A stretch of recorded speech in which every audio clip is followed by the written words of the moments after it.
Bonjour, aujourd'hui on se retrouve dans une nouvelle review de Castle Joe. Aujourd'hui je vais être présent là devant vous, mutuellement on va se parler de face to face. Non je déconne. Bonjour à tous, aujourd'hui on est dans une nouvelle review de Castle Joe. On va vous parler de beaucoup de choses et à la fois de rien du tout. Voilà, au revoir.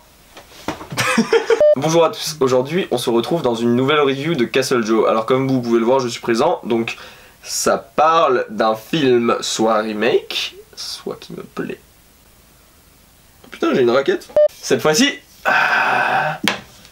c'est un bon film. Voilà, donc la review de Borg McEnroe est à présent terminée. Cette fois-ci, c'est le film de Borg vs McEnroe. Je sais pas du tout si vous en avez entendu parler, mais moi j'étais pas vraiment au courant qu'il sortait, moi-même, il y a 2 semaines encore. J'ai vu la bande-annonce et tout de suite ça m'a plu. C'est un film, pour ceux qui connaissent pas le tennis ou qui suivent pas, c'est un film qui raconte l'histoire de la célèbre rencontre entre Borg et McEnroe lors de la finale de Wimbledon en 1980. Pour vous mettre un peu dans le contexte, je vais vous réexpliquer. À l'époque, McEnroe c'est encore un jeune dans le tennis, il est pas très connu, et Borg il en est déjà à sa 4e victoire du tournoi de Wimbledon. Et il participe et il essaye de gagner son 5e Wimbledon. McEnroe c'est un américain, il est connu surtout dans le milieu du tennis pour ses fameuses crises de colère contre le staff, le public et pour ses pertes de sang-froid en plein match, mais personne ne pensait qu'à cette époque il était en lice de devenir l'un des meilleurs joueurs du monde. Cette histoire raconte le moment où McEnroe arrive à se placer suffisamment haut dans le tournoi de Wimbledon pour pouvoir battre Borg et l'empêcher de remporter son 5e titre, et ainsi permettre à McEnroe d'accéder à la 1re place mondiale. Donc le film ici présent, c'est surtout un film à connotation historique, et c'est surtout un film biographique comme on peut les appeler.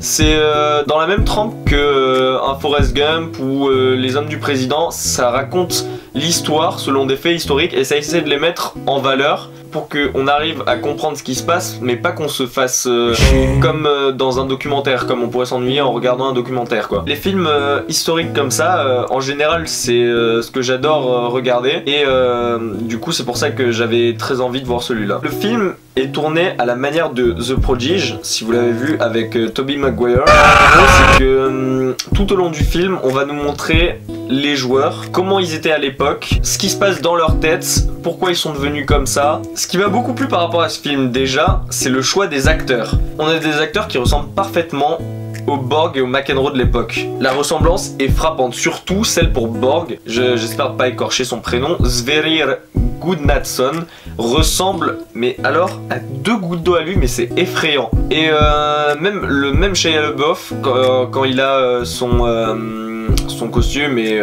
comment il est maquillé et tout, c'est pratiquement pareil, c'est bluffant. Leur jeu d'acteur, autant celui de Sverrir que de Shia, retranscrit à merveille comment sont Borg et McEnroe dans la vraie vie et comment ils sont sur le court. Et ça c'est vraiment bien, c'est que on le remarque dans les différentes scènes qui se passent, comment ils jouent. C'est Shia et Sverrir qui ont été entraînés par 2 ex-joueurs professionnels de tennis pour pouvoir jouer dans le film. On voit vraiment qu'ils s'y mettent dedans et qu'ils se mettent vraiment dans la peau de leur personnage.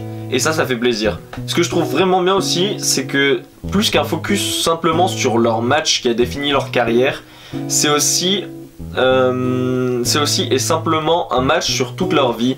Ça montre comment ils ont été à travers les âges, comment ils ont évolué, et je trouve que ça c'est vraiment un point qui est vraiment important dans le film et qu'il fallait exploiter et montrer afin de nous montrer ce qu'ils sont devenus et comment ils sont devenus les joueurs qui sont devenus. Le dernier point positif que j'ai noté, c'est la pression qu'on ressent dans le match. Même on va voir tout au long du film qu'il y aura d'autres matchs à côté. C'est les matchs qu'ils ont fait à Wimbledon avant d'arriver lors de leur finale.